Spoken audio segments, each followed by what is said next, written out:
Todd, welcome back to the podcast. Scott, it's always great to be here with you. It is. It's always a pleasure to have you.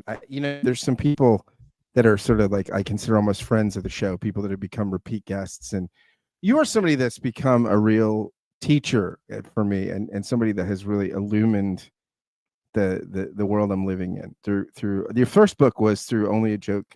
First time was through Only a Joke Can Save Us, where we got acquainted. And from there on, I've been reading your stuff, and continually as I read it and have you on the show, I'm sending screenshots of the book to friends. So I have these mini text conversations as I run into our conversations. So I have so much dialogue already in my head, but great book that you've written, Universality and Identity Politics.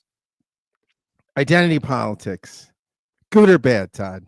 Just kidding. I think it's universally bad. So, okay, there you go. Yeah, it's a terrible question, but I was going. No, it's fine. It's fine. A little Fox. We could do this as Fox News.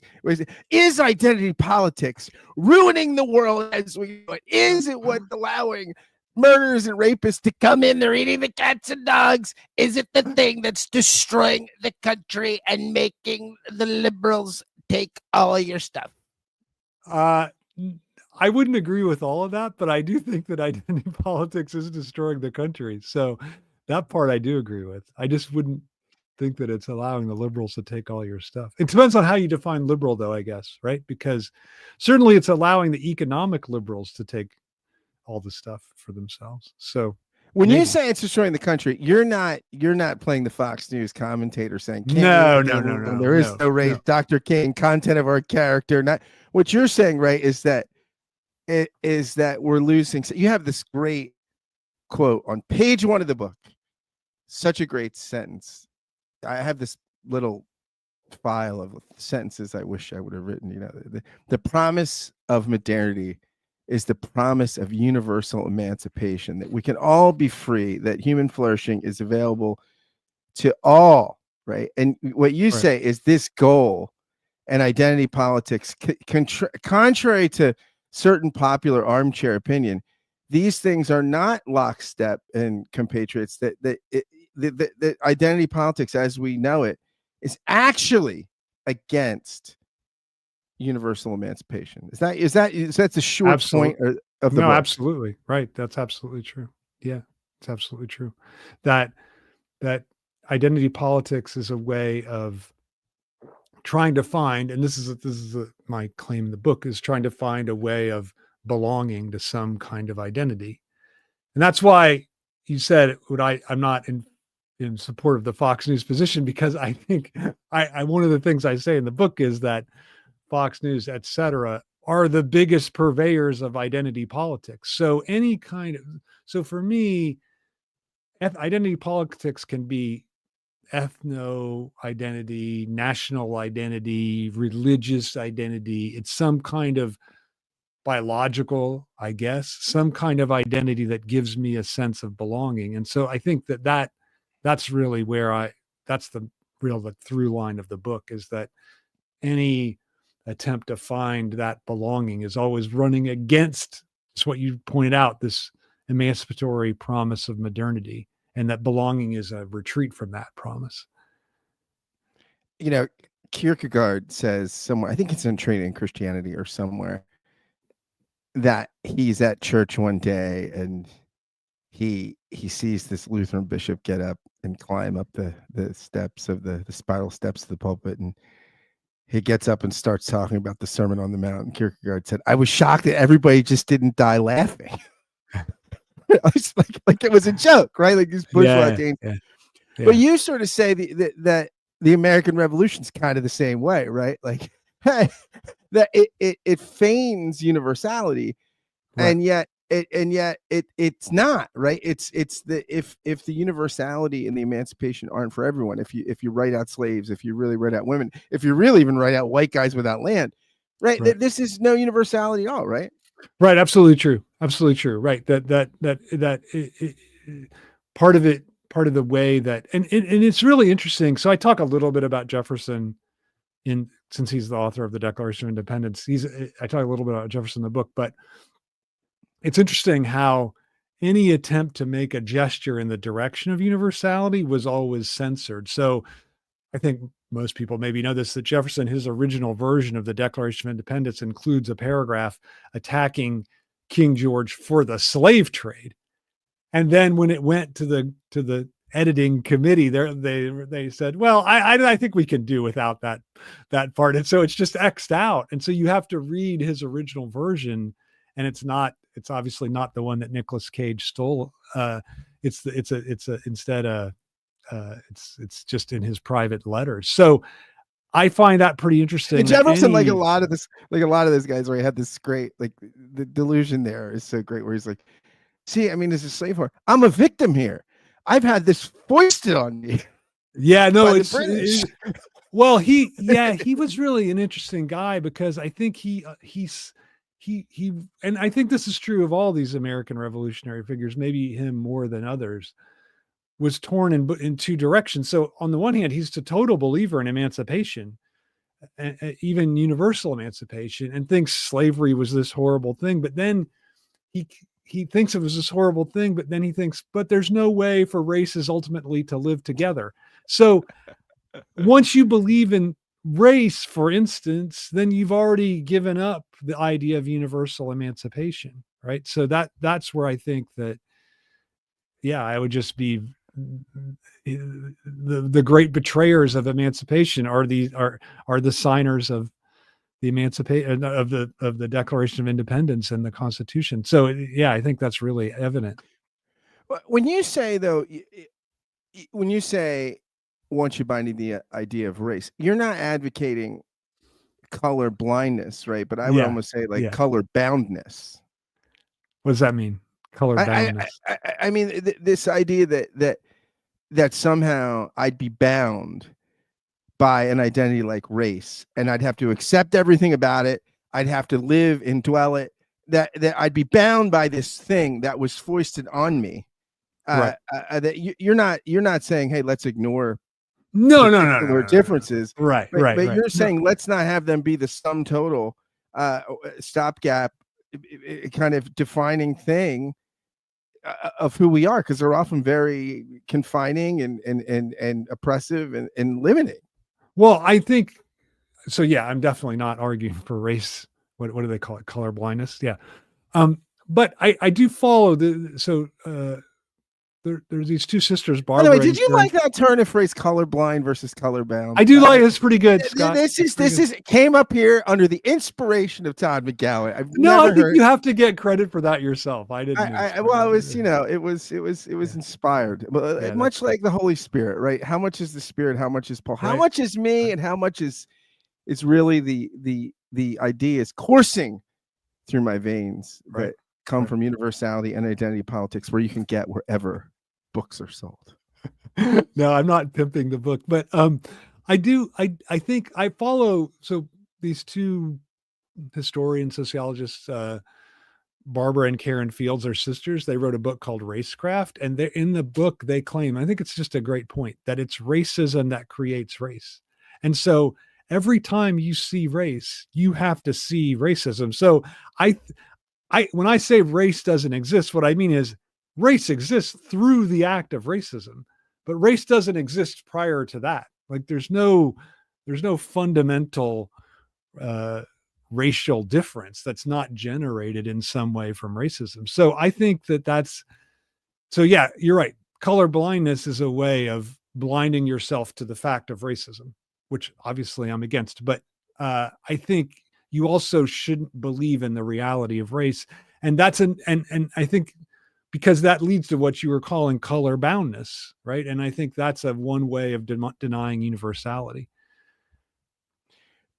You have this great phrase in the first chapter of the book where you talk about the difference between universality as something that's not invented, right, or foisted on people, but it's discovered. And I love that you say that this is the problem with say something like Stalin is or something, this imposed, all right, we're all going to be one and we're going to like it, like Seinfeld with Festivus. Now it comes for the feats of strength or something like that, right?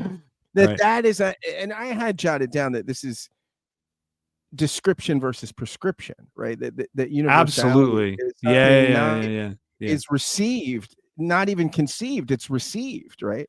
It's received, right? And I think that really, that idea that you, because I think one of the things, and you mentioned Stalin, one of the things with the communist projects of the 20th century was that they always were trying to invent they've called it the new man in sexist way, but like the new person. And I think that idea of universality always ends up being exclusive, right? So there's certain people are not going to get with the program. Anytime you have a notion, I think, of universality that is inclusive, it always is also exclusive. That is, there are people they're not, as Hillary Clinton calls them, they're always going to be the basket of deplorables, right? And that's the to me, that's the key thing, is that you can't have a notion of universality that's inclusive or that relies on some kind of coming on some kind of thing that we're going to have to invent, because then there are always going to be people left behind. And then I think it's not universal. So that's the problem with invention. Sorry. You talk towards the end of the book about enjoyment and basically how you really kind of, in the psychological sense of enjoyment, right? I mean, you get the guilty pleasure, the dark pleasure.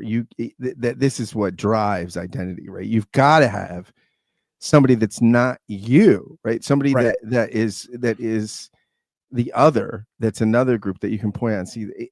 Even if you're on a marginalized sense of who you are, that there is some sort of antagonism that's going to be, that it just has to come up, or else you don't get the enjoyment. Right. That's absolutely true, right? If you don't have a opposing figure to your identity, then your identity, it's going to be barren. It's not going to give you precisely this sense of there's something enjoyable about belonging to my position, because I can identify the people that aren't. For instance, what's the good of being a German? What's it get you? What does it mean? Unless I can see, oh, that's a Jew. That's what I'm not. I'm not this parasitical figure. I'm a true German. And I think if you don't have that contrast to make, then there's no identity that comes from there's no enjoyment that comes from the identity. And I think that's really, really important to understand.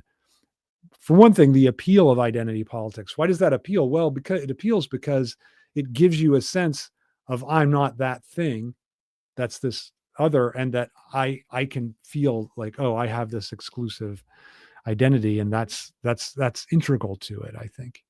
So I don't think it's possible. I wonder what you think about this. I don't think it's possible for mutual identities to live comfortably together, because there's always going to be this rivalry of, we have to be above that other identity, or else our identity becomes worthless.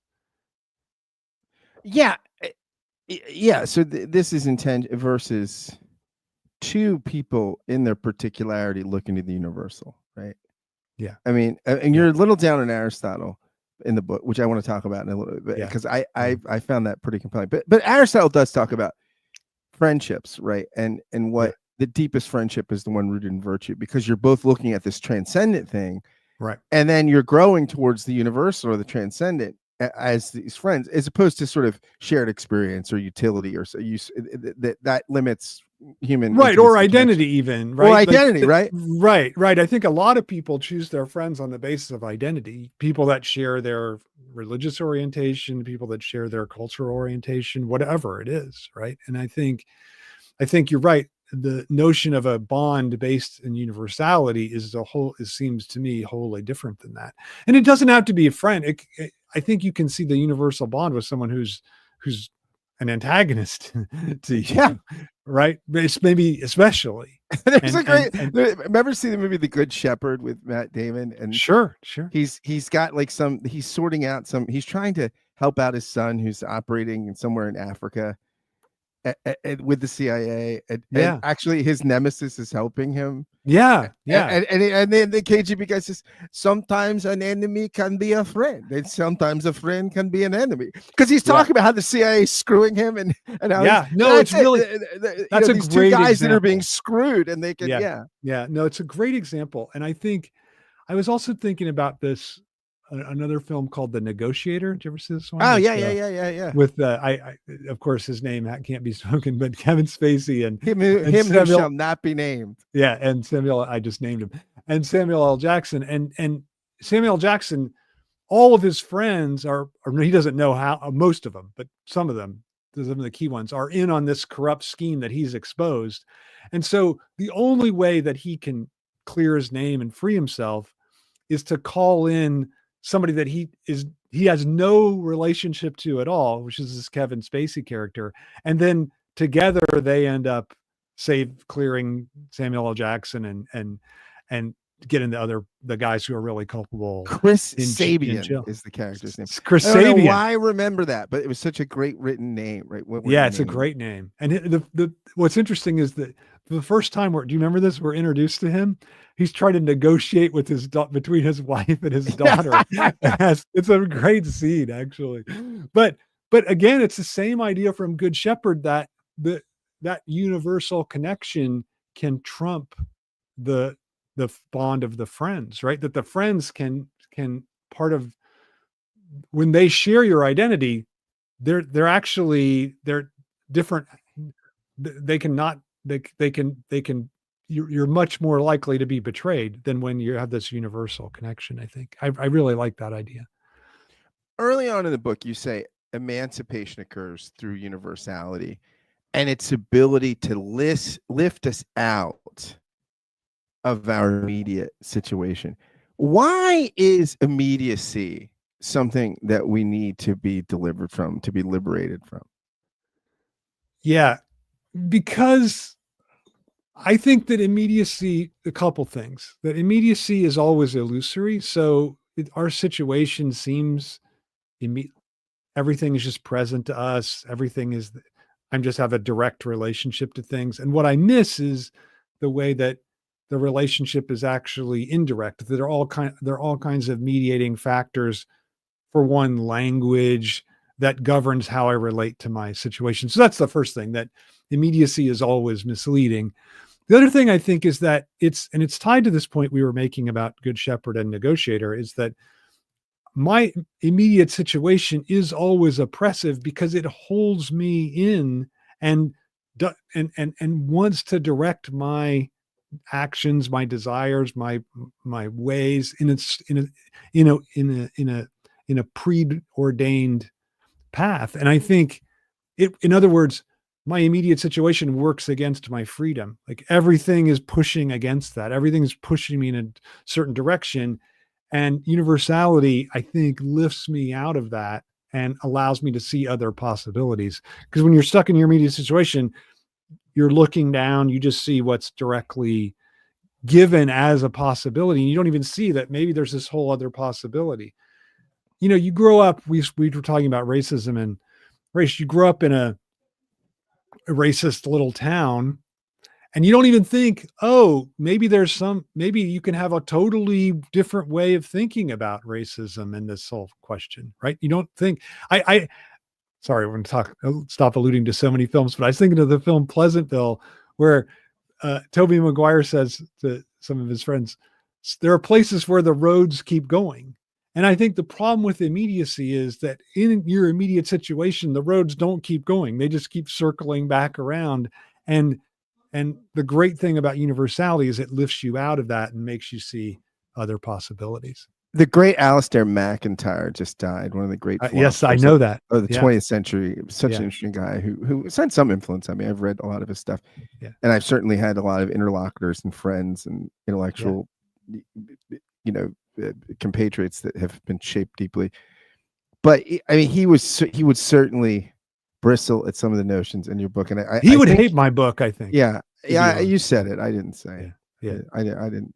But I was thinking of, as I read it, and I was thinking about McIntyre and all these things. I thought of this great Chesterton quote where Chesterton, he's responding to Rudyard Kipling's cosmopolitanism, and Kipling says, no man who hasn't left England can love England. And Chesterton says, no, only the man that's never left England can love it. And you're running around and writing about Vietnam, and you don't love these rice paddies. This is just you're sort of, he wouldn't use these terms, but you're fetishizing this, and you don't really. But on some level, right, you're a little more with the Kipling here. That you're not gonna. I mean, it's interesting, right? The hobbits in Lord of the Rings, they can only love the Shire by leaving the Shire. Yeah. No, I do think that. I think that there is this, because it's the source of our universality is that uprooting. And so I feel like, I'm against Kipling on certain other issues, and I think Chesterton's a greater thinker. But I do think that there's something really gained by that uprooting when you're thrown out of your situation, thrown out of your immediacy, thrown out of your situation. I don't want to throw out the possibility that you can discover a universality when you don't leave physically somewhere. I think that's obviously possible, but I do think there's something to be gained from just being uprooted and taken out of your place. You describe in the book that this is great. You say it's only by giving up the consolations of identity that we can discover our freedom. Todd McGowan, what consolations of identity have you taken root in your life that you're like, this is just, I gotta let this psychological binky go, and the consolation it's providing so that I can be free? How has that worked in your life? Well, every book that I write is written to me, not from me. And so this is advice I'm giving myself, not things that I've actually succeeded in doing. So I have consolations in certain identities, right? So identity as a professor, identity as a parent, identity as a fan of certain football team. Just those kind of, I do take consolation in those, and I'm constantly attempting not to. So I don't think I don't write this as a role model. I write this as a critique directed to myself. So I don't think I have a good answer for this, of things that except the one I would say is I grew up very proud of being from Ohio and from the Midwest. And I thought that was pretty cool, solid American Midwest. And now I wouldn't like to move back there. So that's one the problem is that I think I've gotten a compensation from being from Vermont. I think I've now taken that over in a way that I think is not great. So I don't think I'm a good role model on this. I think I think I wrote the book to myself to say, you need to give up those consolations of identity. So you, in the book, I mean, you argue that, look, identity and identitarianism, like the concept of identity and exclusion doesn't begin in modernity. It doesn't begin with capitalism, but oh my God, does it get on steroids? It meets the crack cocaine, right? I mean, really, capitalism, by sort of basically sucking all the good things out of people and making them driven by the commodity, as you can say, the commodity factor, the commodity reality.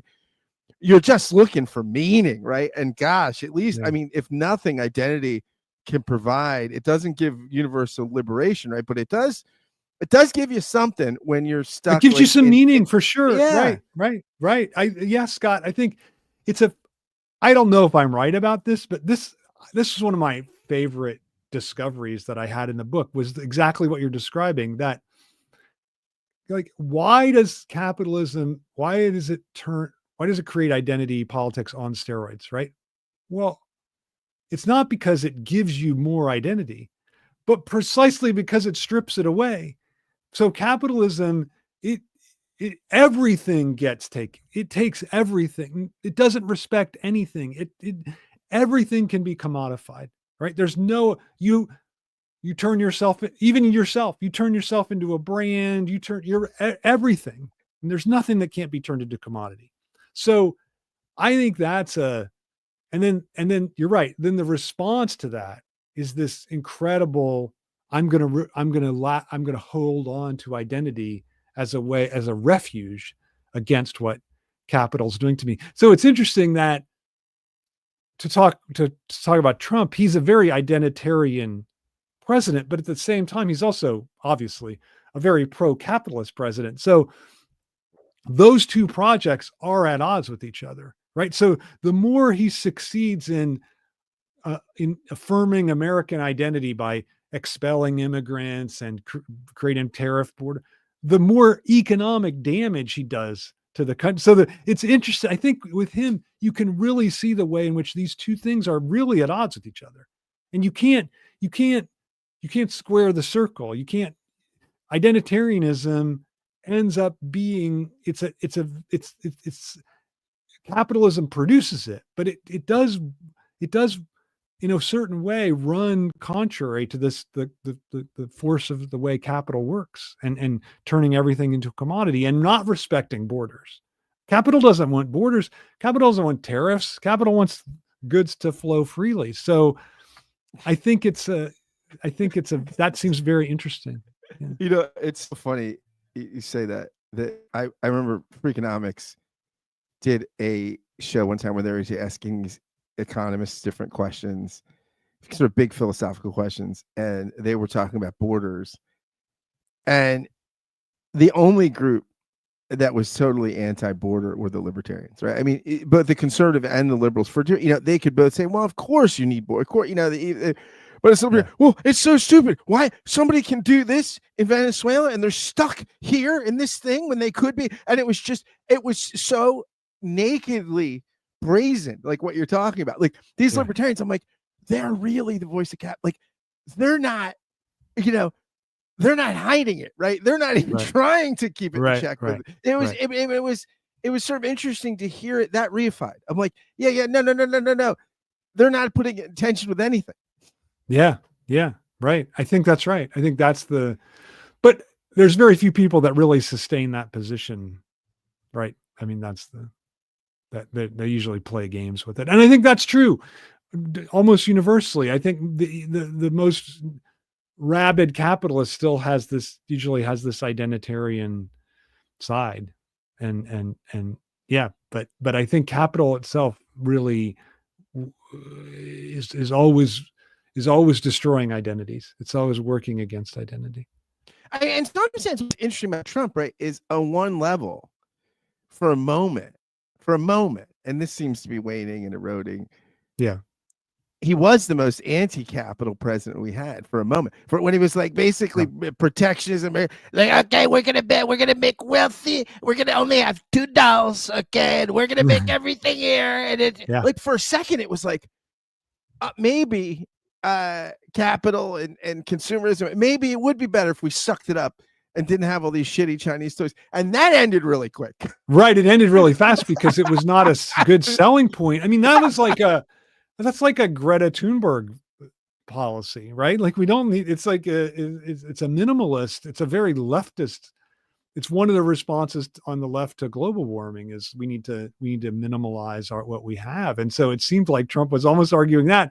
And you're right, that would have been the most I mean, it's interesting that just as we're speaking today, the tariffs were nullified by the U.S. courts. So there's a kind of way in which the system is protecting itself against, I think, the kinds of excesses on Trump's part that would be just most destructive to the capitalist system. So I think that I don't know how those could be manifested. So yeah, it's not surprising to me that those are getting interrupted. I want to quote you here. Okay, this is a paragraph that I think is worth quoting at length there, because you're talking about how we conceive politics, right, and what we think it's all about. And there might be a classical definition. We talk a little bit about Plato or Aristotle, and Plato especially might say that the political is finding out the good we have in common and treasuring the good or something. But you say like the common notion is, look, we've got all these competing egoisms and groups, and they're fighting for the resource. That's what politics is, right?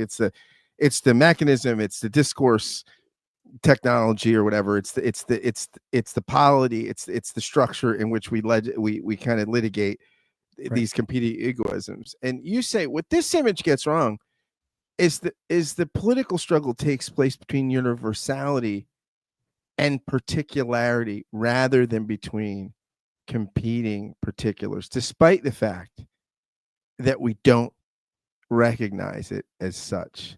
The struggle between competing particulars or opposed tribes is always a play of shadows that obscures the fundamental opposition between universality and particularity. Why is this where the game is for this year? Why is this where the action? Why are the magicians saying, look over here, don't believe your unbelieving eyes? Why are they trying to always convince us? Particularly, you say the right is trying to convince us of this. Yeah. Why is it always say, it's this group and this group and this group? They all compete. Why is that the story that people want told? Right. I mean, Alistair McIntyre said, before I say what must I do, I always must ask first, of what story am I a part? Why are we a part of this story, and why is it the story we don't want to be a part of for you? Yeah. So usually when people read something that I wrote, I cringe, but I still kind of like this, I have to say. And here's what I would say.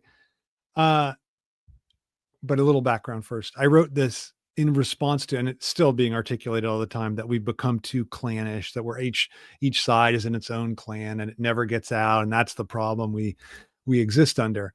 And I thought that, I don't think that's right at all. And I think the reason why that story gets promulgated is precisely to obscure if the role of universality. So if it's just, if all it is competing particularities, then there's no problem, right? Just the one side wins, one side loses. The next 4 years, one other side wins, the other side loses. There's never really any impetus or even possibility for a fundamental emancipatory change. And I think emancipation, I'm a real believer in it, but I also think it's traumatic, it's terrifying. And I think that's one reason why that story is repressed. I think you're right to say it's repressed. It's turned in the struggle between universality and particularity is translated into the struggle between competing particularities in order to obscure this traumatic possibility of emancipation that comes through universality. And then, I mean, imagine what it's like if you don't have, I think this is the reason why universality is traumatic, is because you don't have an enemy. And I think being in a particular identity gives you the security of an enemy. And this is what I think you and I, one of the things we like about Christianity is that what did Christ add to the Jewish commandment, love your neighbor? He added, love your enemy, right? Like, and that to me is that's the universalist, I think. The Good Samaritan. Right, exactly. Right. Exactly. If you were telling that parable today, it would be, you would tell it in among the settlers, or you would tell it in Israel, and you would say, let me tell you about the Gazan who took the IDF, the Hamas worker that found the beat up IDF soldier, and this person you would see in this person, that's your other. That, I think that's lost when that parable is told, that Jesus just grabs the figure that's so the outsider and says, this is the guy that looked like what God's love is. It let loose in the world means. Yeah. And right. I think that's such a great point. I wish that I had made that point in the book, but it's also true of Christ himself, right? That Christ has to be in this most degraded and humiliated position as the figure of God. And so I think that you're right. He reached for this figure completely socially exiled as the one who is the figure of God. And yeah, I think that there's something really traumatic about that. And I think that's why you translate that, or not you, but people translate that into a battle of particulars, that politics becomes this particularist war. It's funny. I'm reading this book right now, rereading it. God is the Mystery of the World. I don't know why I'm holding it. Well, because there are people watching this, but for my listeners, we also have Facebook Live and YouTube this. So it's not really meant to be a visually dazzling podcast, but we do that for our live listeners. But this book is called God is the Mystery of the World, and the subtitle is on the foundation of the theology of the crucified one and the dispute between theism and atheism. And I'm actually reading this inspired by some conversations I've had with you and our friend David Shields. But in it, he quotes Bonhoeffer, and Bonhoeffer says, he's talking about like the non-obviousness of God in the world, this sort of why it's not sort of why there's justice in Hume's dialogues, right? Why God's obviousness is not screaming off of every page of creation. And he said, what else would you expect from the God who allows himself to be pushed outside the camp and killed? Yeah. I mean, that's it, right? I mean, what is it? What would you accept? What's more universal than the God who allows himself to be othered, right? To say that, to sort of escape the particularism, right? That particularity, it's seemingly the most particular thing. Look at that Jew crucified and thing, but that's the symbol of the universal there. Absolutely. Right. I think that's the key. It's a great line. And I think that image of God is so important, because I think so often religion serves an identitarian purpose, right? And especially in the world today. I mean, maybe it's always been true. I don't know, but probably. But I wonder if it's exacerbated today, because I don't know. It seems like we live in it seems like the more secular the world becomes, the more religion becomes fundamentalized. I don't know. And and it's interesting too. You look. I mean, you don't have to go far from the Christ event, right? From the actual historical Jesus walking around to the actual historical Jesus, the followers of the historical Jesus that actually knew the guy, that actually hung out with him, that actually ate with him, and walked around and partied with the guy and did these things. They had to be told by the guy that didn't meet him and hang out with him, the guy who saw him on Damascus Road, hey, we got to be more universal here. Yeah.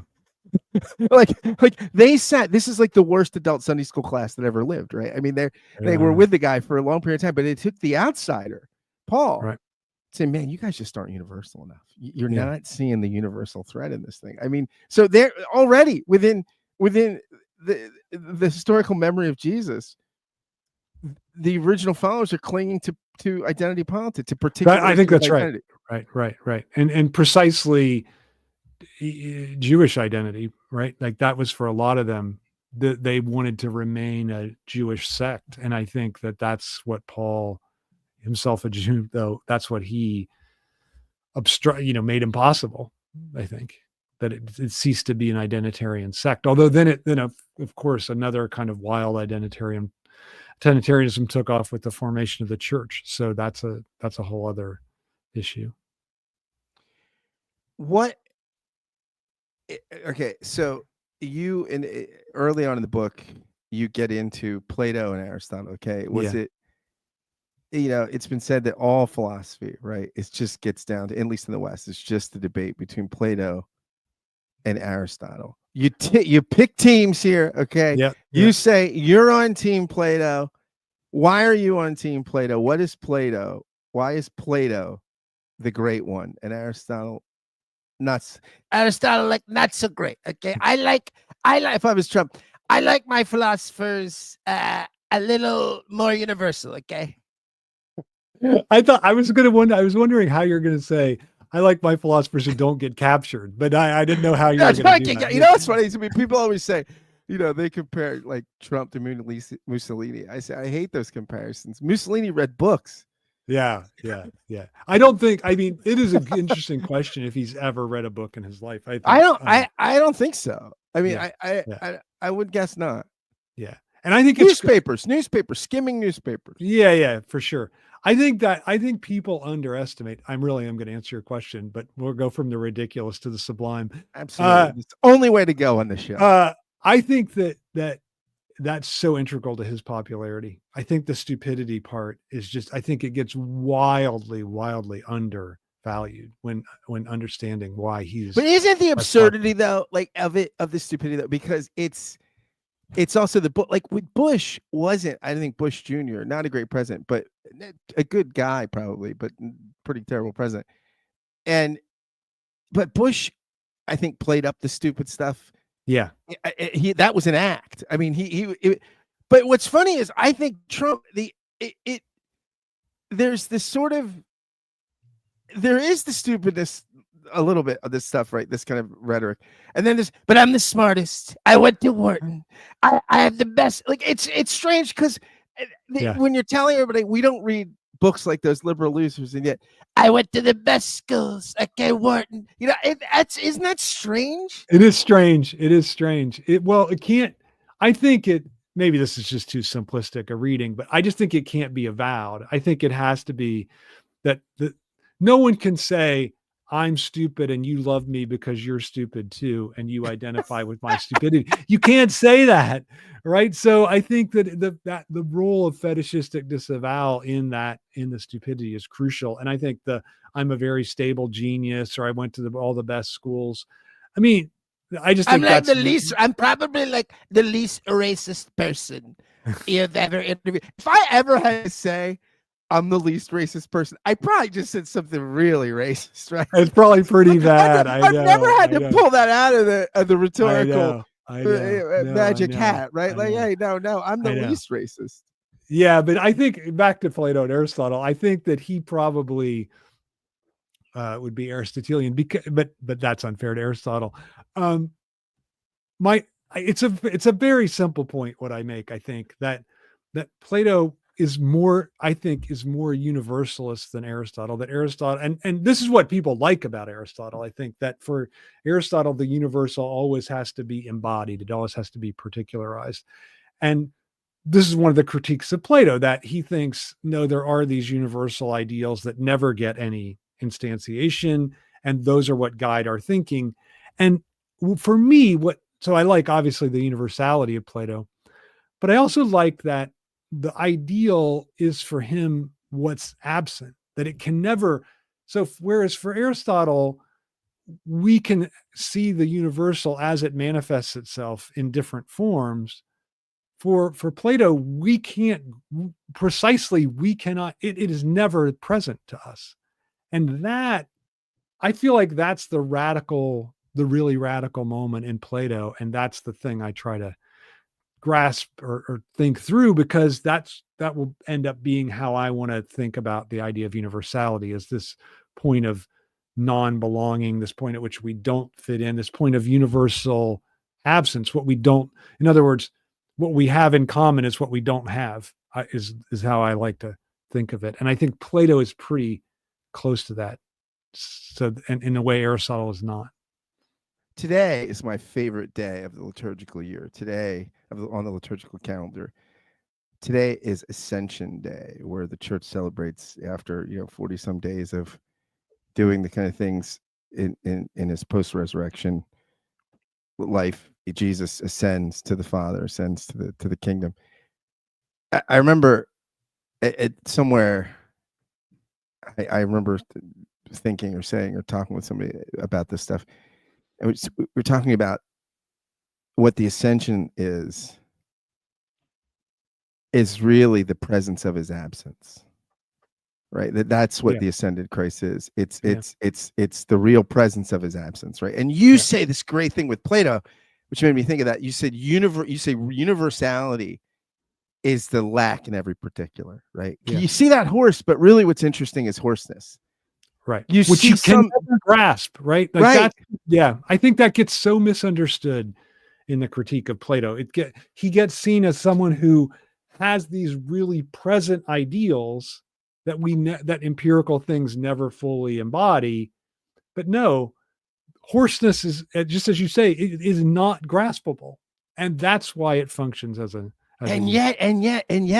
yet, it kind of feels more real than the horse. Right. In some way, right? Because now we know that there are other horses, and now we know that, this, for Plato, you have, this thing embodies the ideal of hoarseness. This horse is really like a 9, and that's like a 4, I mean, that's crass, but there's some, we measure the particular against its ability to sort of capture our imagination and conjure up the universal, right? Right. I mean, For that's Plato, what's really, yeah, right, for Plato. right, And right. isn't that, you say like, this is what thinking is, right? I mean, Yeah, thinking is yeah, not possible without universality, without without being able to abstract, without taking it apart and making it into a whole that's not there. absolutely. That's what makes us human beings, right?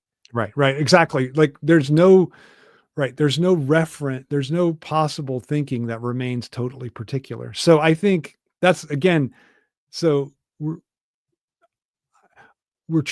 what for Plato is an ontological point about the nature of the world, right? That there are universals.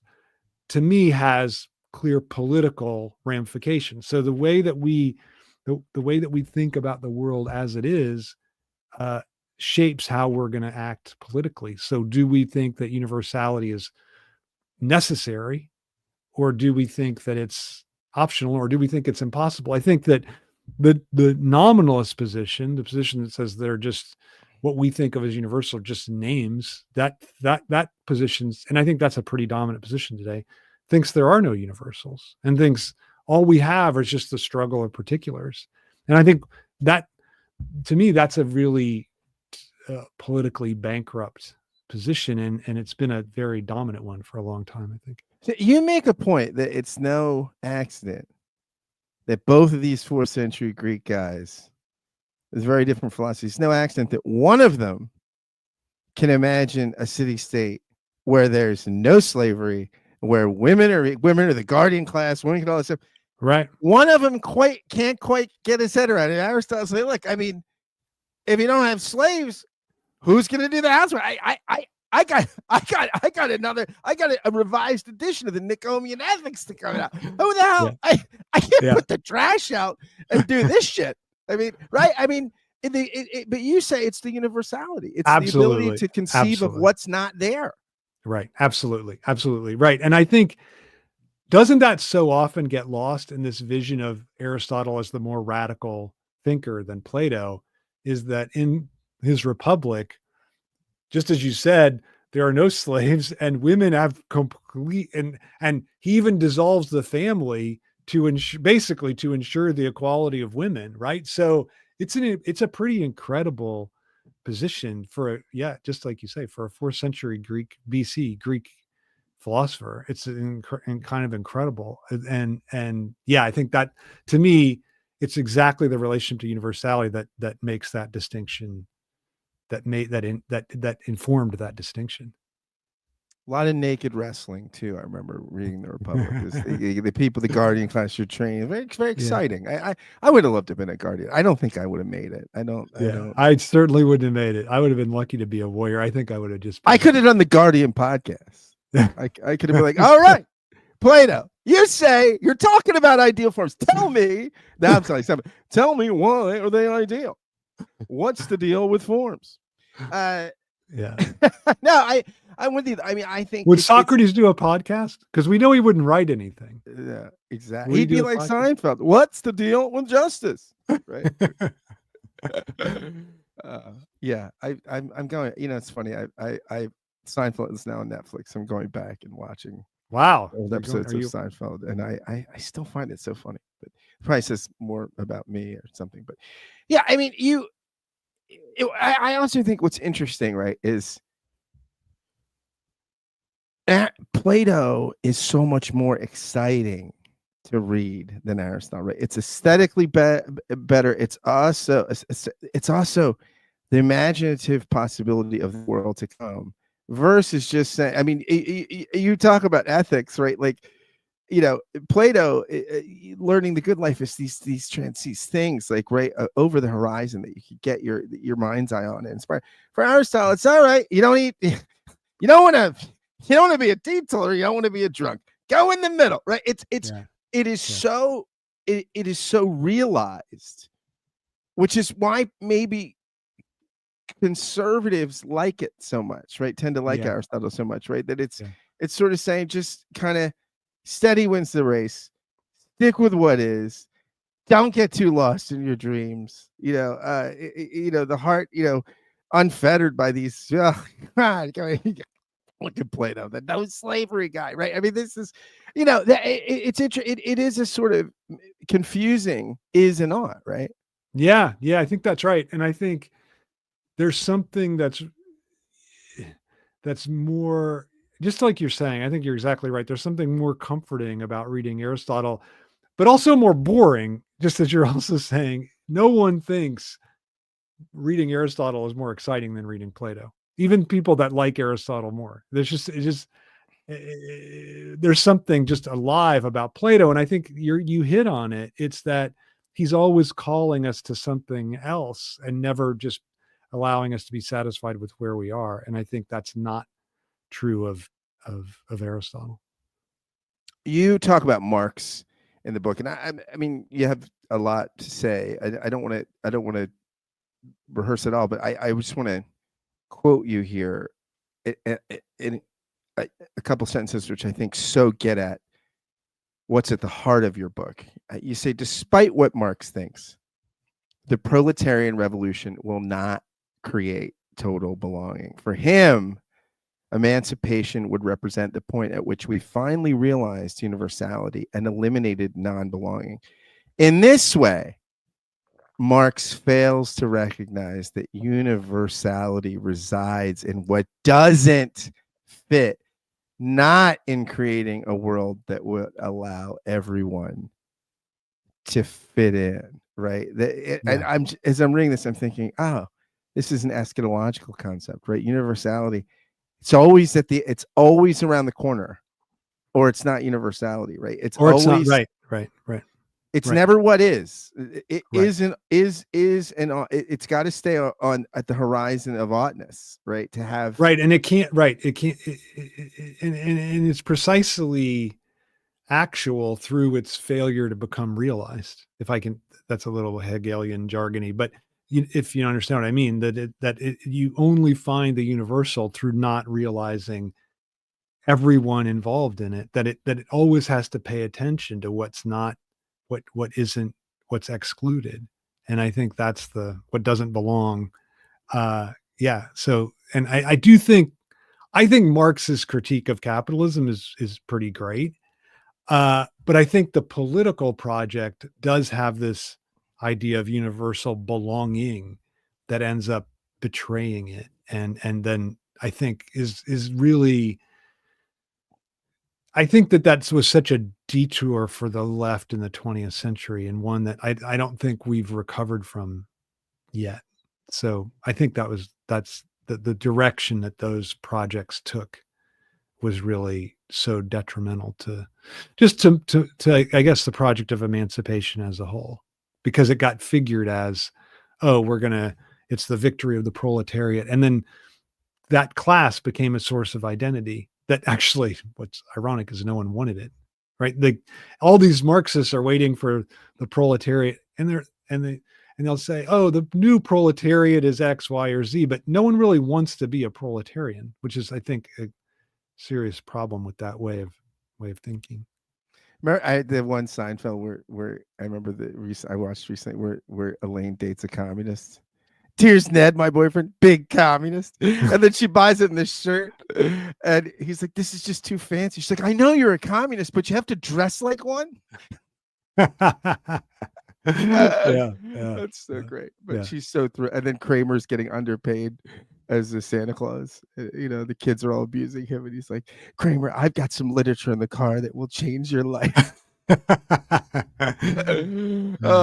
then it's great. But do you know this? And then I don't know that one. No. And the kids, the kids, so Kramer has now read communist literature, and he's the Santa Claus at like Bloomingdale's, and the kids he says, oh, tell me, Santa, what you want for Christmas. He says, I want to, this G.I. Joe and this. He's like, you don't want that. That's made by kids in a sweatshop in China. And the kid goes, Mommy, Santa's a commie, traitor to our country.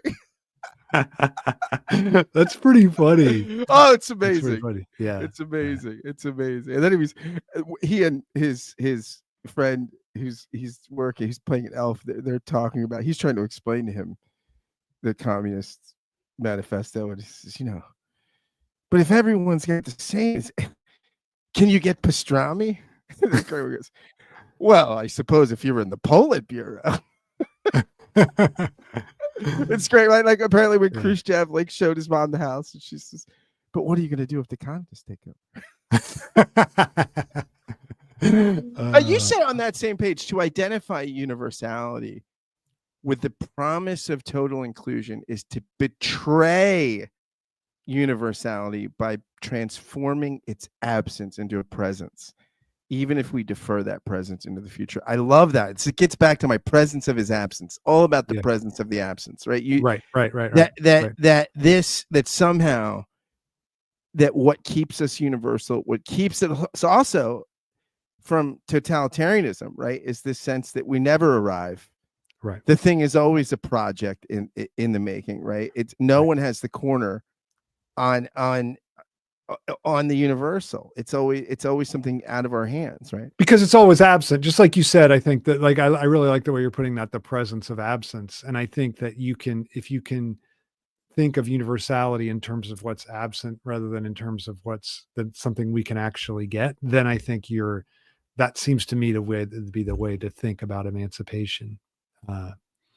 And to the way, and just as you said, also, Scott, the way to avoid falling into this totalitarian trap, because I think that, and in a way, that's what I wrote the book against, because that's always been, or has the whole movement against universality was a response to, led by maybe Hannah Arendt. I don't know who the fundamental leader of it is, but certainly Frankfurt School. There were whole movements in the 20th century that were fundamentally particularist because they saw this danger of universality that they identified with Stalinism, different Maoist China, etc. So that's what I'm trying to free the notion of universality from. You make a great point in the book. You have a whole discussion on an extended discussion on Stalinism and Nazism, and how Nazism is really over particularity, right? It's not some universal oppression.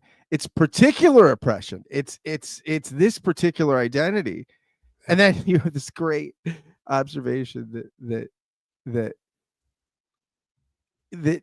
after the Holocaust, after World War II, the Nazis become the ubiquitous enemies of in so many dramas and so many action movies, but never for their politics, right? It's always just because. Isn't it incredible? It's really, so a couple things I want to say about this, because I think it's really interesting that Nazism gets identified with rampant universality, run amok, right? But that's not what it is. And in fact, I think I talk about this in the book. I always find it so fascinating that they hated communists as much as they hated Jews, but they hated them both for the same reason, that they thought both of them were representatives of the universal.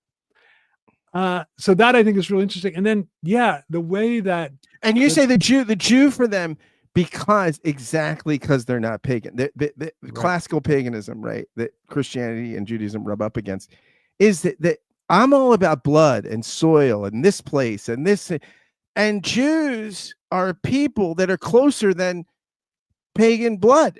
They have this connection, but the connection is not rooted in anything that we're normally connected by. So it seems it's too universal.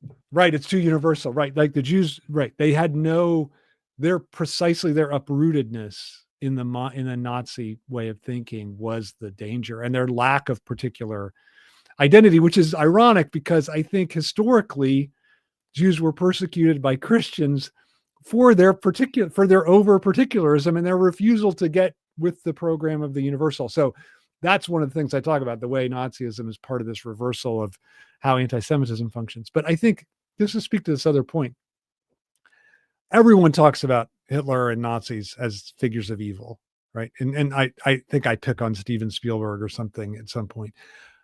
But yeah, you make a great insight that Indiana Jones basically, he hates the snakes, and then they transfigure that over into they transpose that over into his hatred of Nazis. Almost the same line. I hate the same line, that he hates snakes. Yeah. So it's a natural evil, right? Not a political evil. And I think that's why I always find it crazy when a leftist gets accused of being a Nazi.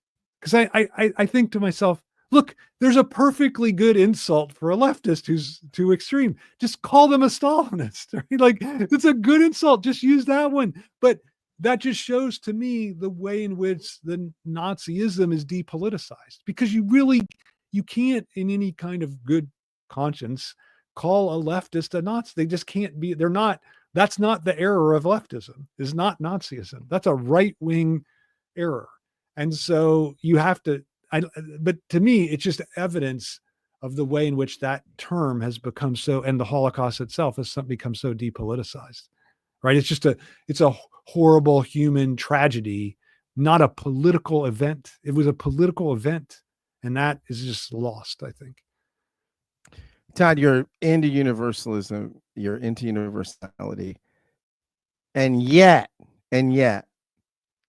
you're not a fan of all lives matter. You have a I am discussion not about a this in the fan book. of all lives matter. What's more universal than that? All, right? All, many, okay, big, Yeah. everybody. Why? I feel like I'd like a Fox News commentator here. Well, you should take that on the road, man. That's a pretty Bill. funny. I'm getting into Bill O'Reilly. I'm going to put talking points up on the screen next. Why? O'Reilly would say, why, McGowan, are you against saying all lives matter? The universal guy. Because Black Lives Matter was already the universalist claim. And so all lives matter, interestingly. And I think it shows that you have to think thoroughly about what's being said to find out where universality lies, right? Because when people articulated this idea of Black Lives Matter, what they were saying was these people who are ignored, are not thought of as fully human by the police, because that's the only reason you would shoot someone 20 times, right? Because you think they're some kind of monster that needs to be subdued by any means necessary. That position, that's what matters. And it was, of course, was never a way of saying other lives don't matter. That was never the point of it. But it was precisely a universalist claim, because it was identifying that position of non-belonging and elevating that as the privileged position, the position we have to pay attention to. It's like paying attention to the presence of absence. That's in a way what Black Lives Matter was saying. But then All Lives Matter came along, and that was basically a white identitarian movement, because it was no one who said all lives matter thought in their head, oh, I'm including Black lives within that. They thought, no, I'm talking about, we have to count white lives. They have to matter too. Well, they already mattered. Like, that wasn't the point of the Black Lives Matter movement. Black Lives Matter movement was never about. Now, what you're saying is a white guy in Vermont. You feel like you can go out on a limb and say your life matters. Well, to the police. Sure. I mean, I mean, you call the police. You call the police. I'm guessing they come quickly. They come. Yeah, I've called the police before because of someone was. It's a crazy thing. Someone was drunk, slamming themselves into my front door and screaming to have them let me in. I guess the police found out.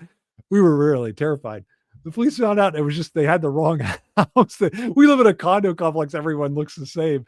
And he just thought it was his friend playing a joke on him. He had been drunk at a bar.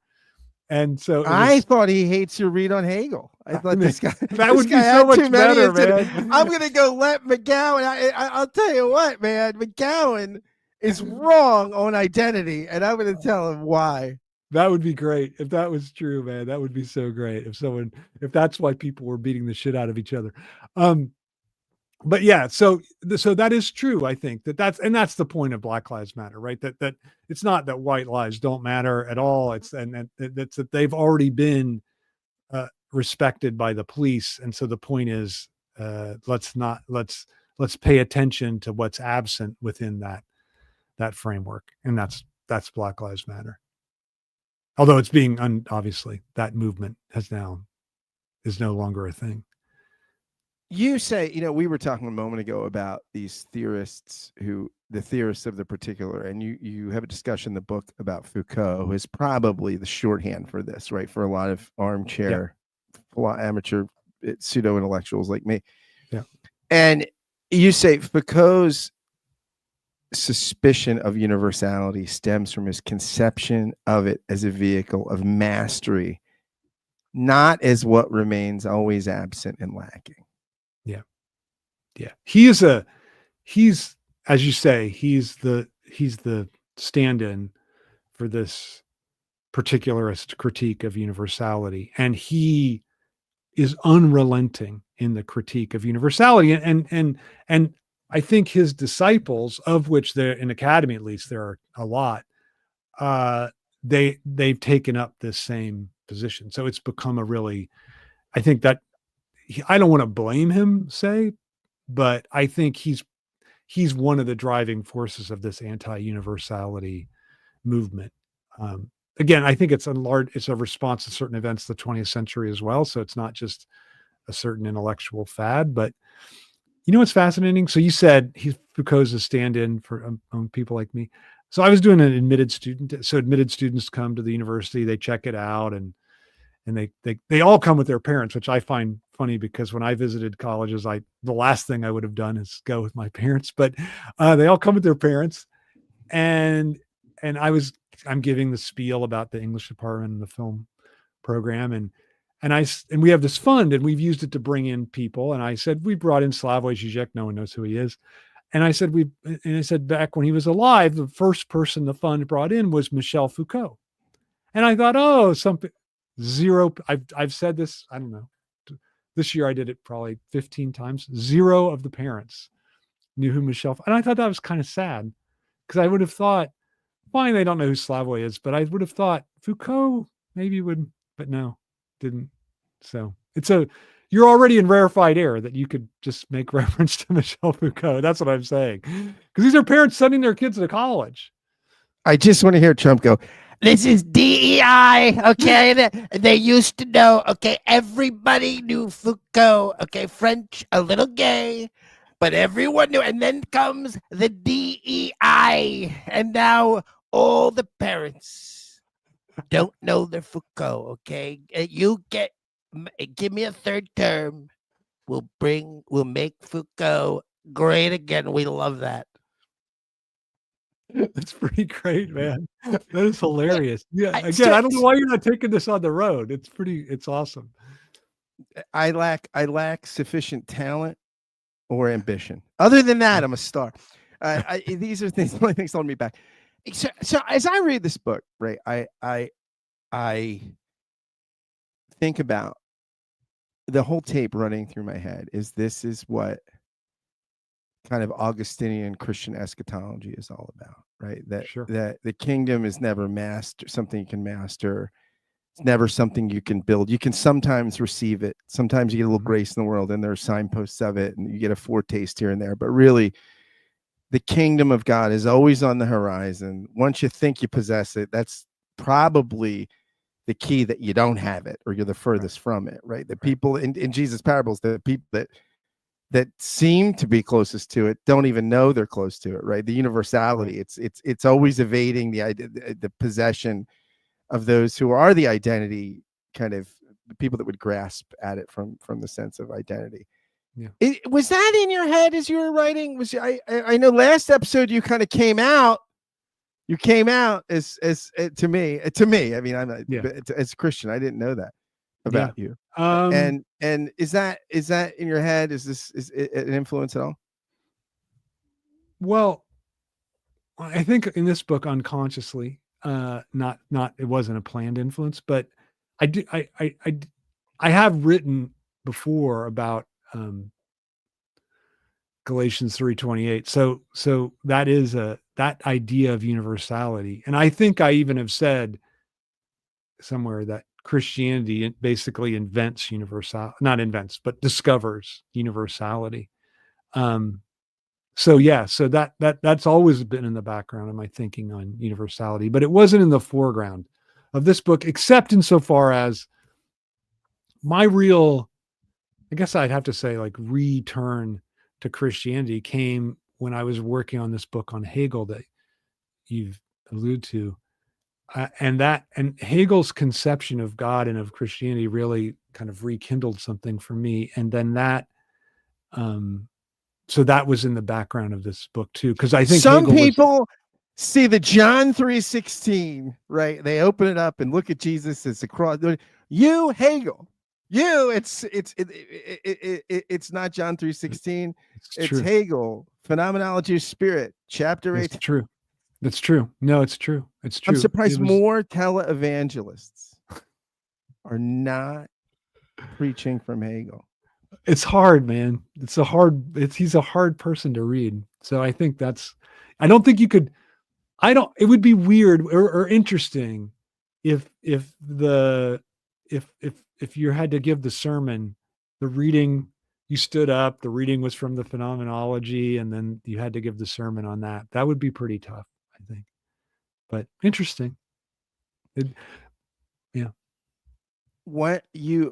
This universal that you talk about, right? This is the thing that really gets grinds the gear of the human spirit, right? And is the liberative thing is actually not. It's not being rooted in these these identities that are thrust on us and really aren't freely chosen. It's in this possibility of universality.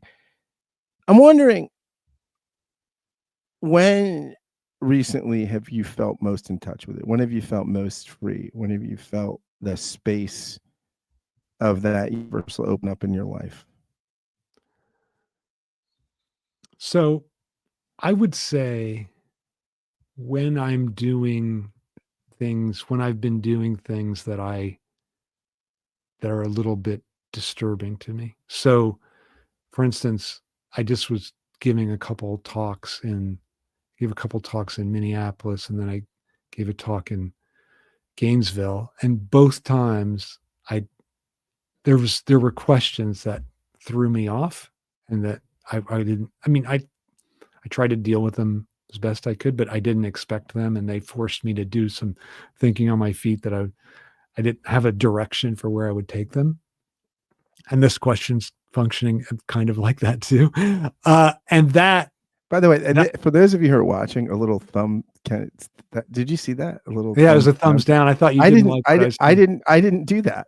Oh, interesting. Maybe it was Google Chrome was saying that is not a good point, man. Yeah, somebody does not like what. So it's not like that point. But those times I felt I was most in touch with universality, right? Because I felt it was a point at which I felt I didn't fit in. So most of the time I'm used to talk. I always am a little nervous when I even teach a class, but I'm more or less used to it. So those points were points at which I felt the universal, because I felt, okay, I'm a little bit, I don't have my bearings. I've lost my identities a bit at sea. And so I do try to use the Sheryl Sandberg idea. I try to lean in to that loss of identity as much as I can. But those were two times where that really occurred, and I really just felt like I didn't have and a lot, and it was kind of intimidating. People ask me questions, a little intimidating. So somebody in Florida, somebody responded to my whole thing and took it away that I didn't expect. And so the response was, it was a 15-minute response. And then I had to respond to the respondent. And it really forced me to rethink everything that I had said. So that I liked that, I didn't like it, but you don't understand what I'm saying. I felt what did Shakespeare say? The undiscovered country. Yeah. Well, he was talking about death, so right. Yeah, it wasn't as bad as that's that. What's more. Yeah, but what's more on the horizon, right? No, that's right. That's right. Yeah. Right. You know what I mean? But this is this transcendent sort of. Yeah. That's. Yeah. Well, I once heard this guy Paul Tripp, who's a Philadelphia area kind of counselor therapist. He said, in crisis, most people don't need information; they need imagination.